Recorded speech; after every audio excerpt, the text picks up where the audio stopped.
Welcome to a new episode of Outside the Panels with your host, Johnny the Machine Hughes.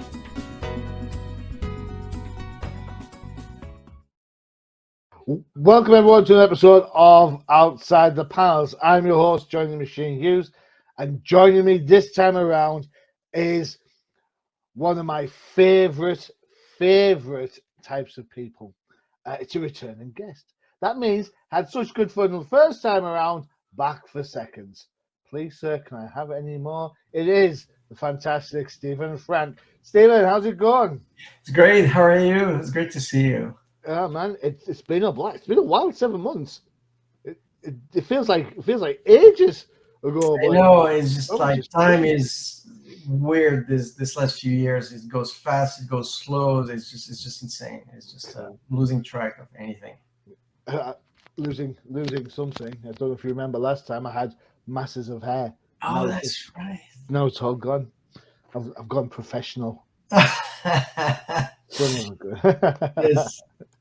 Oh my God. All right, excellent. So last time we were on, we talked about your Kickstarter for Palomino, right, which I thought was absolutely brilliant. Oh, thank you. How did that go for you? That went great. I mean, like, the Kickstarter was successful and everything, and just the response, is fantastic. People are really cluing into the characters. It feels like they come across as real people to people, and because there's so much, because it's crime, it's genre, it's all that stuff, but it's also very slice of life, and and they come across as real people, as people you've known, like somebody was saying, they're like people you've known all your life, and so I think this has been really fantastic, and I've been so excited that I just went straight into just the end of the story, because sometimes I have several series or whatever that run in parallel, and so but I had to jump right into just finishing this story. So I finished the script over the summer, and so originally I thought it was going to be just one more volume to finish the story. Well, turns out it's two. So I don't know if it's good news or bad news, but it's and so I finished the whole script over the summer, and I just jumped right into the layouts, and I'm like 150 pages into it and stuff. So I'm having a blast. I feel like it's really, and then there's a lot of really cool stuff that happens in that later part of the story that I don't want to spoil in any way, anything, but I'm having an amazing time on it. What's it like then? Because I mean, you're super talented, not just a writer, artist, animator. We've talked about the movies that we've seen, The Iron Giant. We've worked on What If. How do you keep all the different projects, especially if you're kind of focusing on one media, sort of like comic books? How do you manage to keep all the separate projects running? Because one of the things I loved about your work that I've seen so far is, as you said right at the start, the characters are well crafted. There could be people there could be people that you see in the street. Their interactions seem really genuine. Yeah. That level of commitment to character across several projects. First of all, it's hard to do it once, but you're doing it like concurrently. That's like crazy talk. Yeah. That's interesting. I was thinking about that this morning. I think it comes from the fact that there's really two steps to like the creative process for me. The first step is like the big ideas. Like, for instance, Palomino, right? Like for 20 years, I've had this idea that it would be like a neo-noir centered around the club and the ballet in that era, and but so I have that concept, and for years, it's just like, okay, he's an ex-con who's a musician. No, he's an ex-con, and you're playing with all those things, and the idea is big and great, but you just don't quite have it. And then one day I just woke up and I saw that scene. I saw a scene that's not even in the book anymore, but between him and the daughter. You know what I mean? And I just like rushed to the computer, and I just couple hours. I wrote like 10 pages. I wrote that scene, and at that moment, I knew who they were. Like finally, after 20 years of it's kind of turned, like on the back burner, in the background, kind of trying things randomly. Yes, no, maybe this, maybe that.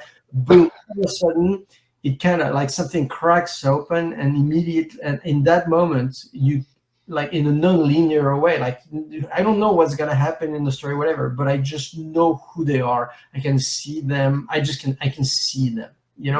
And once you're like locked into that mode, then then there's no more almost conscious thinking. You just follow it. You know what I mean? Yeah. Whenever you like, maybe I'm working on something else, then I get back on the project. I just it's just like seeing old friends. Like you see old friends you haven't seen in 10 years. You still know who they are. Yeah. You still know how to talk to them. So it's that kind of thing. That's really interesting, because I think the idea that you've got to ride to use a surfer's term, you've got to ride the wave while it's there, right? Yeah, so yes. when that inspiration, that little egg nugget just pops, you think, oh, I've got it. You've got to exploit it for all it's worth. Yes. Because you don't know when you're going to kind of exactly have the next epiphany or the next story element, and then when you hit the wall, you can take a step back and, as you say, come back to it later, and it's like, oh yeah, I know I wasn't, and things like that. Do you ever sort of concede sometimes that you write things that you hate drawing? Oh boy. I'm like, oh.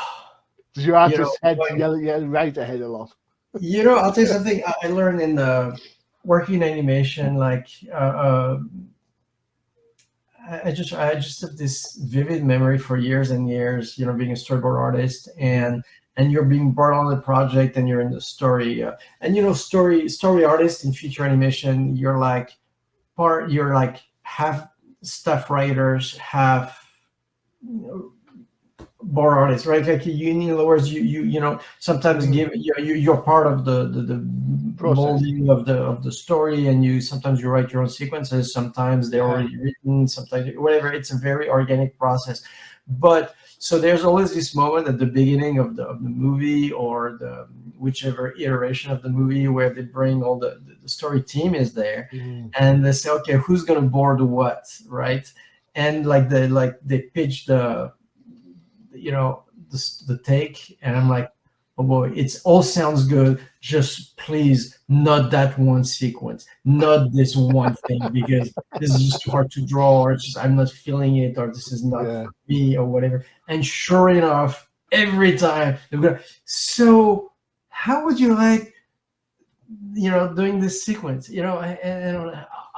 you do it, and first it's like, oh my god. But I think like the best work that I've ever done is always when I was kind of pushing back against something that I was not comfortable with in the first place. And whenever I feel like it's oh yeah, I know what this is immediately, then it's just like it kind of doesn't quite.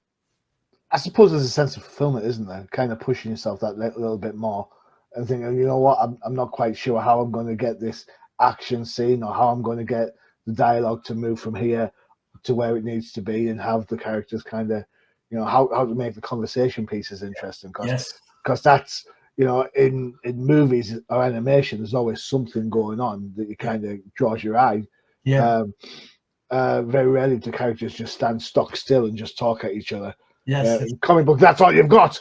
So you've kind of got to think, well, how can I make this interesting? How can I push back? So and that's using the fact that when people talk in real life, they don't, you can't always take what they say at face value, right? Sometimes you say the opposite of what you mean, or sometimes and so just using the action and the body language and the blocking of the scene to really sort of structure that mental process, like from the so it's it's more than just words. It's everything. It's like the whole. It's a performance. It's funny because it's not funny. It's ironic a little bit. My wife and I were having a discussion this morning, and I'd said something very similar to, you know what, you say what you mean, you know. Don't give it, yeah, it's fine. If it's not fine, you know, say what you mean, and then I can, you know, you're not helping me out by saying one thing and then meaning another. And it was something innocuous, but she goes, "Oh, well, you know what I mean." I'm like, "Well, it didn't, because I did the exact opposite." So it's like, yeah, come on, cut me some slack. So No, that's true, and I think that translates into storytelling. It's like when you're writing a scene. You know, I have some really kick-ass kids. I'm very lucky, but you know, my daughters, one of them has this thing that she says is like, she tells me often. She says like, "Dad, remember, life is a series of uncomfortable conversations." You know, and it's true with writing and stuff like that. You have to take it to the place that is a little bit uncomfortable. You have to, you know, just have to break the surface and just go to the, you know, whether it's the performance or what's happening or whatever. But or whether it's your, you know, like reluctance to engage with the material or not. Like, you know, I was saying it. Yeah, it's those things, you know. I think that's the thing that adds the enjoyment. Yeah.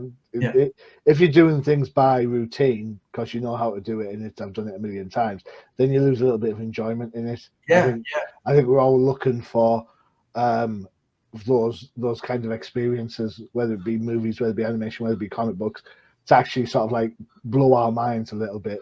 Yeah.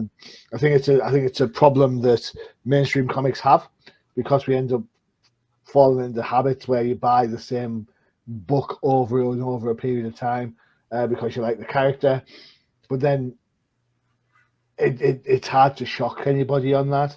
Right. You know, it's like, oh, look, Batman's dead again. Oh yeah, whatever. Yes. So it's really hard to do that. In indie books, however, it's inverse, because you've got to make readers care about the characters before you can start to do anything quite open world. Yes. Because it can go anywhere. In an indie book, because you're not tied to any major movie franchise or any massive major IP, you can go wherever you like. So you can spend 2 books bringing up the hero, and then in the third book, he's gone. Yeah. You know, like one of the defining moments and kind of as an audience for me was when I was a kid, was when I saw Escape from New York. All right, okay, yeah. Because that was the first time, and I was a kid, you know, that was the first time that I was in the movie theater that I really did not know if the character was going to live or die. All right, perfect. Really cared that he lived, but clearly, like, you know, it could go either way, right? And so, like, to me, like, you want stories to be transformative, you know, like that there's a before and then there's an after in the character's life, you know, or death, you know, or whatever, you know. And just and I think that's what I like doing, that my stories they're contained. You know what I mean? It's not, I don't do ongoing, you know, they're long enough that it takes you a while if you want to read from top to bottom, you know, but still that there's a point beyond which, like, well, the point has been made. You know, like you don't want to overstate the same message. Yeah, it's like you know what I mean? Exactly. Yeah. You've told the story you wanted to tell. This is as good as it's going to get. Anything else will just be at this same level. So you know what? Stop now. I get that. But I that's what you're saying is, you know, like, that's what I like in story is like when it gets to a point where a change has happened that is irreversible, that is transformative, and then we leave the characters to live the rest of their lives in peace, and we Yeah. move on to Yeah. spying on somebody else, you know? Yeah, that's it. We hand in our voyeur glasses and say, right, next. All right, excellent. So you have another book out. It's the second volume of a book that I have to admit I think I missed somewhere along the line, and it's a vampire book, Silver of Hunters and Prey. This is book 2. What is the deal with this book then? Because this is a little bit noir as well. Yeah. So you know, whereas Palomino is an R-rated kind of mature readers kind of crime story, like this is more like a big YA adventure. Like the whole family can read this, and it's exciting, it's sophisticated, and but it's not. But it'd be like a PG. It's like a Marvel movie, if you will, or like in Indiana Jones, or it lives in that space. And it's a big pulp adventure. It's inspired by the world of Bram Stoker's Dracula, and we're 40 years later, and now we're in the noir pulp era of the 1930s. And you have this group of con men who team up with this woman who's a vampire hunter, and with this kid that we've seen there, and together they try to steal this treasure, which is called the Silver Dragon, which is this massive pyramid of silver that is hidden in a castle full of vampires. What could go wrong, right? Yeah. I'm just trying to think. Young adult and vampires. All I can think of is Twilight. Yeah.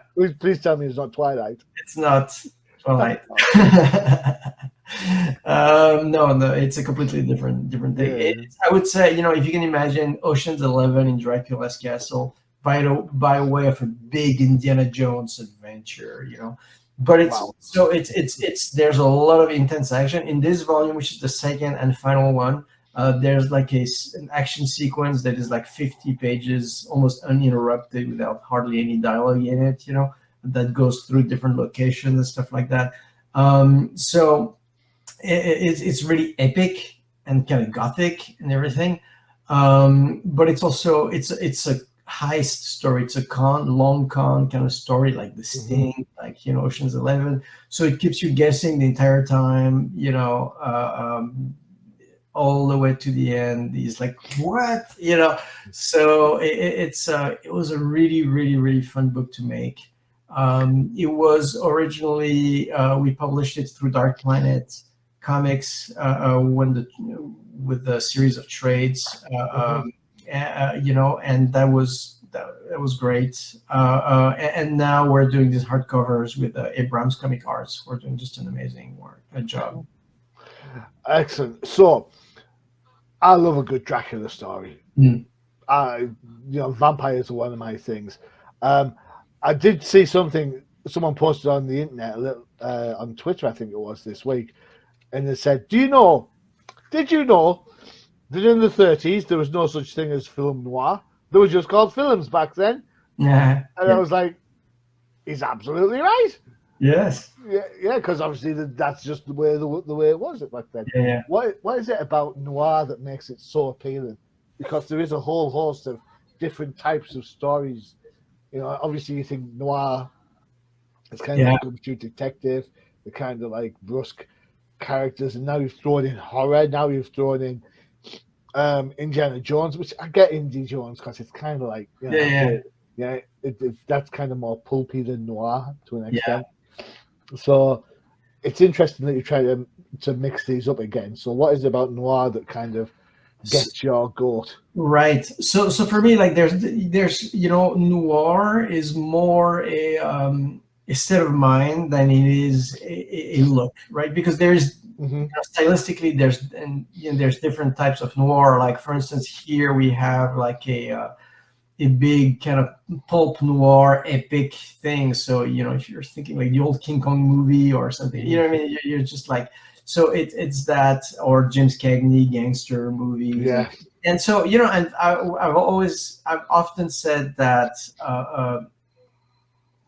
Well, where the inspiration for, like, the fascination for silver, because it's like I was saying, like, there's all those big concepts that I have, and they all come Hmm. from something that I'm obsessed with or whatever. But until I find the character angle, is just a concept. But the concept for silver was, when I was a kid. I don't know if I told you this last time, but there was a show on TV in France where I grew up, called Midnight Cinema. All right. Okay. Every Friday night they would play like a selection of you know black and white noir movies from the All right. 30s, Okay. 50s. And that was great, is that you would have, they would kind of mix and match complete masterpieces, right? So you could go from Fritz Lang, Orson Welles, to like complete B movies, to Cagney stuff, to a werewolf monster story. So in my mind, it created this kind of meta world of pulp, I call it. Oh yeah, I could say that would work. Yeah.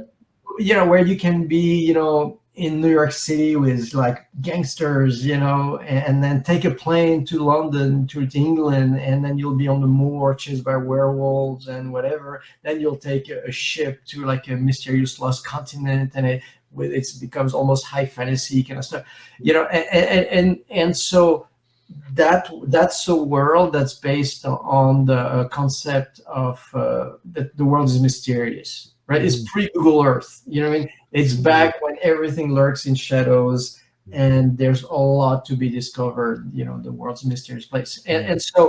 Um, and so that's the world that silver takes place in. So it's that sort of noir aesthetic that's at play here. Where in Palomino, it's also noir, but it's like neo noir, LA crime, in the Yeah. 80s. There's Hmm. also LA noir in the 40s. There's all sorts of Yeah. noirs. I think the thing they all have in common, I think what makes noir is that you have these characters who present originally as completely cynical, borderline nihilistic characters, Uh huh. but really that skin is just an armor. Mm. It's to protect what's inside, where those are people who are actually hypersensitive with an acute burning kind of sense of justice, and by now they know better that they shouldn't get involved, but But they they can't still help. do. They still have to, it doesn't Yeah. matter how it ends. And so that to me is noir. It is that kind of hyper ethical sense of justice, this hypersensitivity to morals and injustice in characters that hide it as long as they can under an armor of cynicism, but the armor only, lasts so long. So that to me, Yeah. across all its different iterations, that is what noir is about. I must be a noir person because I'm super cynical. There we go. All right, time for one of our ads before we look at more details of silver. I'm not sure which one we had last time. I'll tell you what. We'll go with this one. Check it out. It's Crisis in the Toyverse.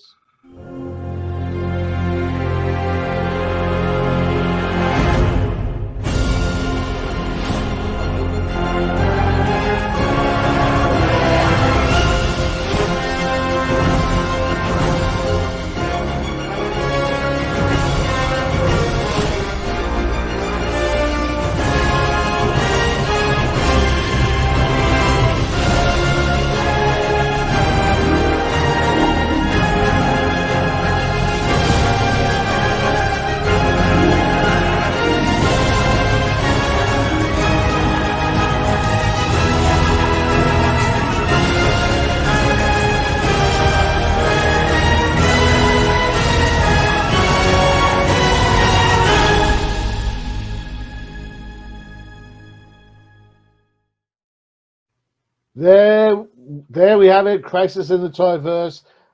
What more can I say? Check it out. Bob Oz loves these figures. Check it. Great show, great show. One of the panels I want to have a look at, and I'm not going to delve too far into the book, primarily because I want people to go out and buy it. You know what I'm saying? Yeah. But one of the panels that I like, or one of the pages, is this to me kind of symbolizes your variety of method, if you Mm. will, because on one page you've got this really, really dramatic um, page there, very one-person focus, a lot of detail going on in the background, a kind of silhouetted version of a character there. It's brilliant because it just feels gorgeous. It feels drawn. It feels old. It feels weary. But on the flip side, you've got the traditional 9-panel page, which is not my favorite thing in the whole wide world. Yet you use it very well to draw focus on the characters. So it's kind of like you've gone wide lens, then a series of small lenses to get your point across. Yeah. Is that how I've interpreted it correctly?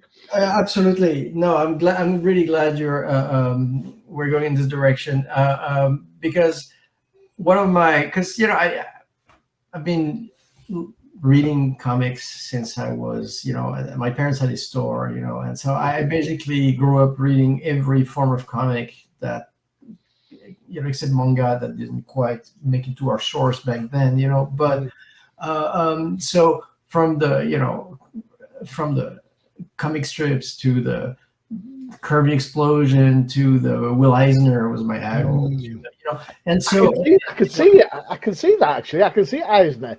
Yeah, I see Eisner a lot more in this than I did in Palomino, if I'm honest. Yeah. Palomino's because it's so kind of, as you said, neo-noir, kind of that whole hyper-textualized Hollywood combating the noir tendencies. Yes, I didn't see it as much. This time around, I get it. I can see it. That's I'll take it, because obviously, but so like I'm like,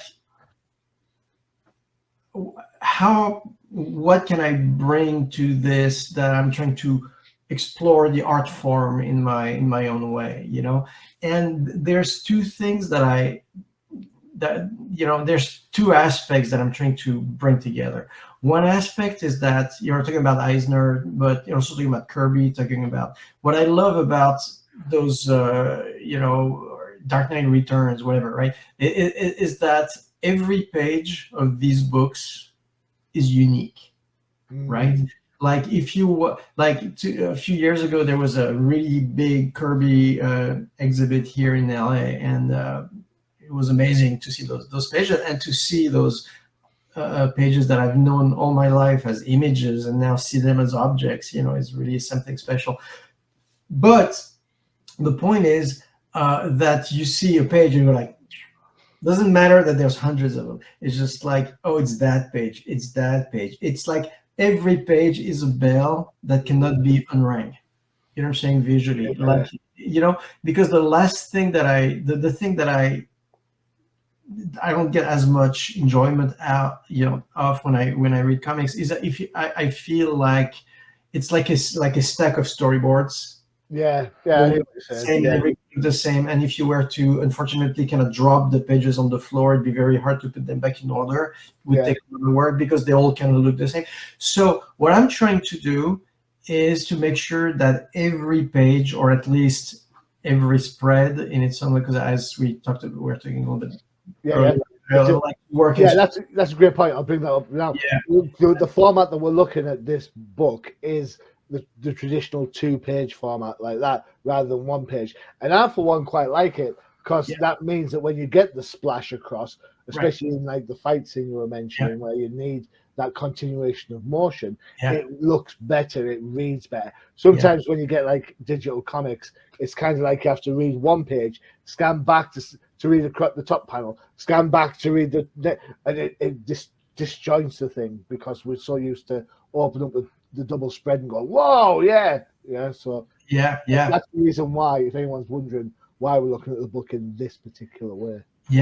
So exactly. So so on the one hand, I'm trying to really treat every spread as its own sort of art piece. Is unique, that has some unique elements that I'm never done before, will never do again exactly that way, so that's one thing. But at the same time, I also come from film, and so there's a clarity and a power to film language that it comes from film language. like trying to not to break the 180, and so on and so forth. Which is this page. I'm seeing it is not the best example of it because I'm kind of breaking it there. But generally speaking, I'm trying to because as we're saying, I grew up reading comics. It's a second nature for me. I'm sure it's the same for you. But very often when they do conventions, there's a lot of people who come by and say, hey, I'd love to read comics, but they always confuse me. I never know where to go, blah, blah, blah. And they say, but yours, I'm never confused because, they read like a movie. That's the thing I keep hearing. They read like a movie. And I think there is a big misconception in what that means to make your book cinematic. I think a lot of people assume that it means that every panel is horizontal rectangle but if you know anything about film language, that actually when you are filming a movie or you're trying to break that aspect ratio as much as you can. You'll have like somebody shot in the door frame, you'll have somebody at the door, and so when you actually look at a movie, how you play with the aspect ratio of the screen is actually one of the most playing with that contrast. Is one of the most cinematic things you can do. So comics, which has the natural ability to have panels of all sizes and shapes, that's actually the most cinematic thing there is if you actually know cinema about comics. Because you can create your own panel, you can create your own lens size, the contrast you've got brilliantly going on in this panel here, where you've got the young lady. You don't have to artificially try to block out part of the screen. You can just make the panel what you want it to be. I suppose the same works like that for animation then, isn't it? Because I think I might have mentioned this last time, I saw a bit of YouTube footage of how a cartoon's made, for example. And in my head, when a character walks from one side to the other side, and all you see is his top half, I automatically think his legs are doing that under the bottom, but they're not. There's no legs there. It's just the waist doing this as he's walking around to give the impression that he's walking. The same trick can be used in comic books. So if we look at this panel, for example, the middle left one, as we're looking at it, the rest of that character is not drawn. He's not hidden behind the other panel. It's like, that's my focus. That's what I want. No fuss, no muss.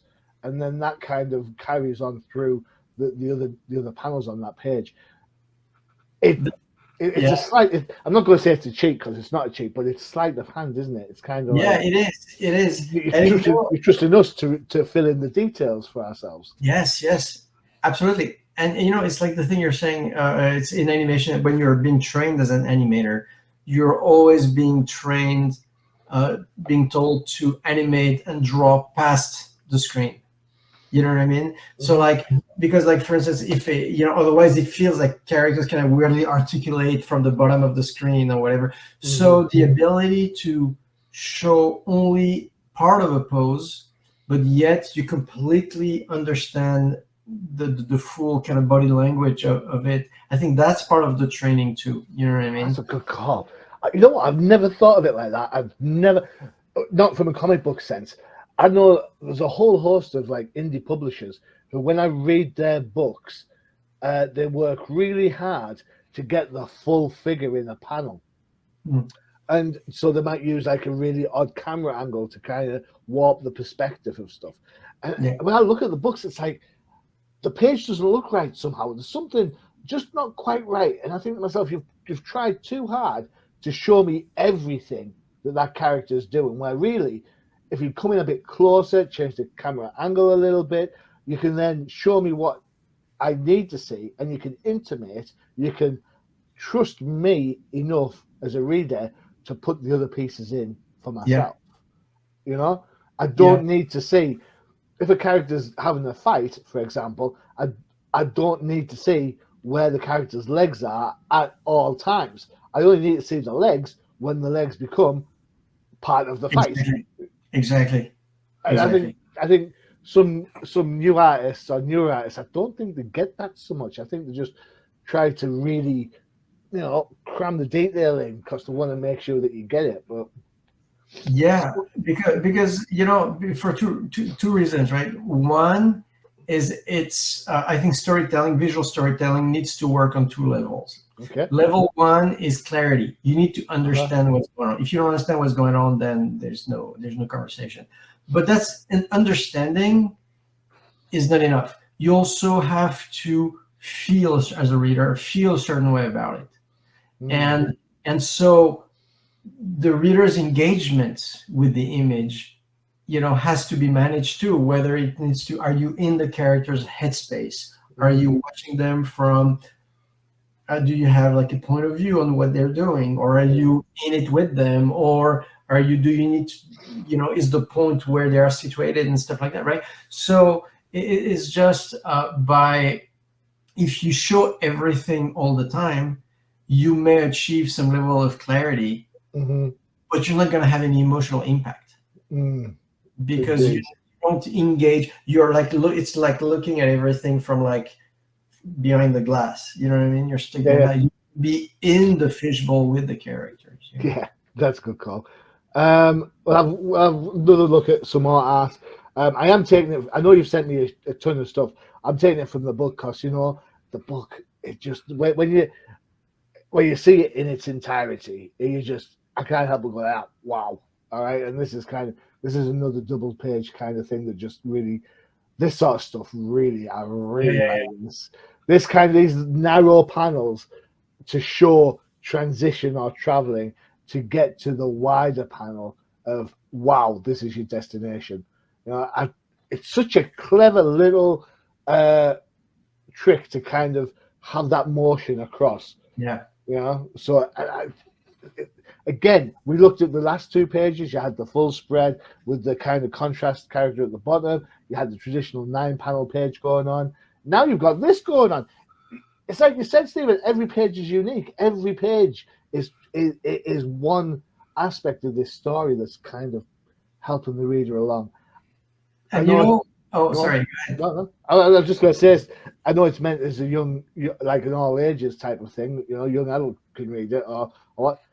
But I hope they get it. I hope they understand how that art works.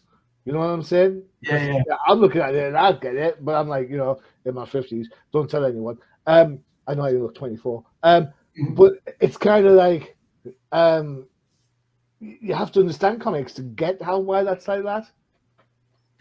I mean, okay. So I have to say, I've been, super. I don't know what the word is, but kind of maybe humbled is or like really Okay, okay. by how many people whose work I really admire, really connected with this, and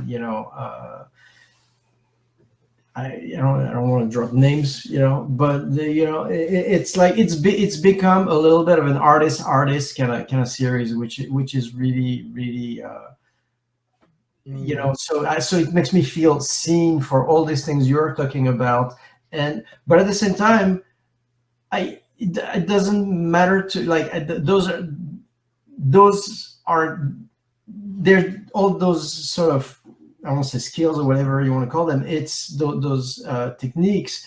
They're in the service of the story and the emotion and the characters. And to me, I'm because that's the thing that I've been loving with Silver is like the breadth of readership that and then I meet people at conventions, and so I have the diehard comic fans who just love it. I have the hipster couples in their 20s who just latched onto it, and then they read it together in the evening. I have families reading it together. And so if a 9-year-old kid can just enjoy the adventure, I really don't need them to pick up on the how it's done, All the right, okay. Yeah, I hear what you said. Yeah. but of course then when it's somebody who looks at comics in a different way, and who like, oh, I see what you're doing and I dig it. That's, of course, that's wonderful. Yeah. So it's kind of like when you take your kids to, or when people watch The Simpsons, right? There's lots of like daft slapstick humor in The Simpsons, which kids laugh at. Yeah.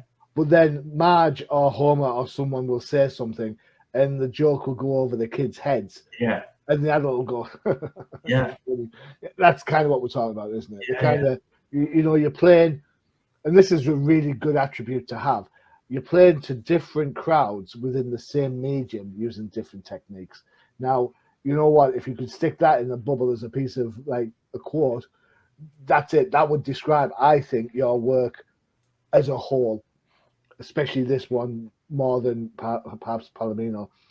But that's it. You are creating books for different types of readers using the same media, and I think that's just amazing. So, Thank you. Thank you. That's if my opinion counts for anything. Well, I really appreciate it. You know, it's something I noticed recently, is that I like to work in a lot of different spaces in terms of audience, you know. Mm-hmm. But there's always one theme that I always end up, two things that I always end up gravitating towards. One is that everything I do is genre, is real cool genre, not bullshit, not, you know, like a watered down version of anything. It is genre at its core if you love it, you know. In other words, like you like movies like The Incredibles, for instance. And what was great about that movie is that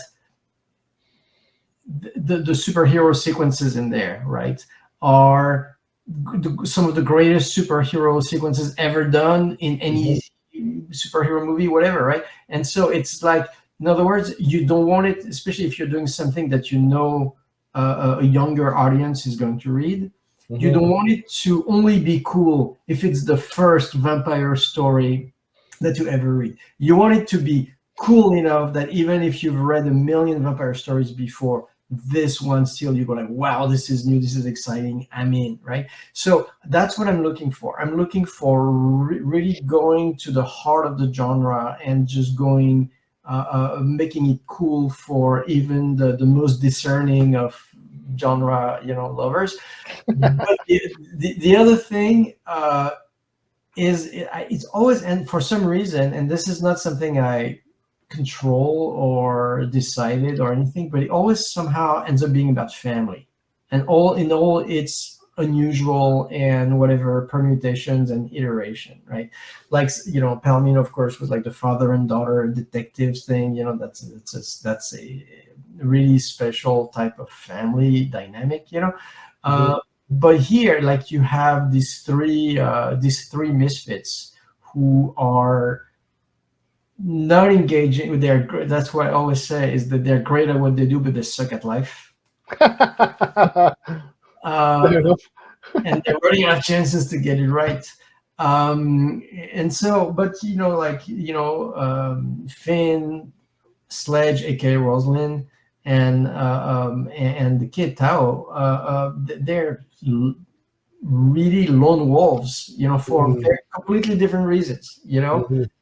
You know, and of course, what we have is the recreation of a family, you know, by a family by choice, and you know, so it's that's the theme, and I think that's at the end of the day, we all have to belong somewhere, and we have to pick a family, you know, whether it's when you make or when you're born in, or it does not matter, you know. It's just like, you know, or you need to find your people, you know. Cool. You know what? That's a great point to end the show. Right. If you're interested in the book, you can head over to Dark Planet to order Palomino there. Silver, you mentioned it's in bookstores, right? Yeah, it's everywhere. Like, actually, you're mentioning how I just want to say how insanely beautiful a job There you go. You've gone big, so hold them up to the camera. Wow, look at them. They're beauties, them. Yeah, they're big, and and so like the amazing job that Abrams has done with this edition. I mean, those hardcover are just gorgeous. Like the cases inside are beautiful and everything. So and yes, and that's and they're everywhere books are sold. So that's cool. Excellent. You have a social media presence over on Insta. There you go. Check it out for all updates of what Stephen's working on. You heard it at the start of the show. Dude's got several plates going on, so you know what? You might get a scoop or two on different things. Check it out. Okay. There you go. Stephen, it's been an absolute blast having you back on the show, my friend. Thank you so much for spending the time. I really do appreciate it. It's my pleasure. Thank you for having me. You are more than welcome. That's it for another show. Don't forget to check out UCPN for all your favourite shows. You saw the trailer for it earlier. The Crisis in the Toyverse. And if you like your comics of a certain vintage, then don't forget to check out the Old Timers Comic Book Show, where the hosts aren't old, but the comics most certainly are. The pre-Christmas edition will be Old Timers Jeopardy. May God have mercy on our souls. That's all I'm saying. Stephen, thanks again, man. I really do appreciate it. You're more than welcome. I've been your host, Johnny Machine Hughes, and as always, adios. Visit undercovercapes.com for the latest and greatest podcasts via the Undercover Capes Podcast Network. Also visit our parent company website, comiccrusaders.com, all about comic pop culture.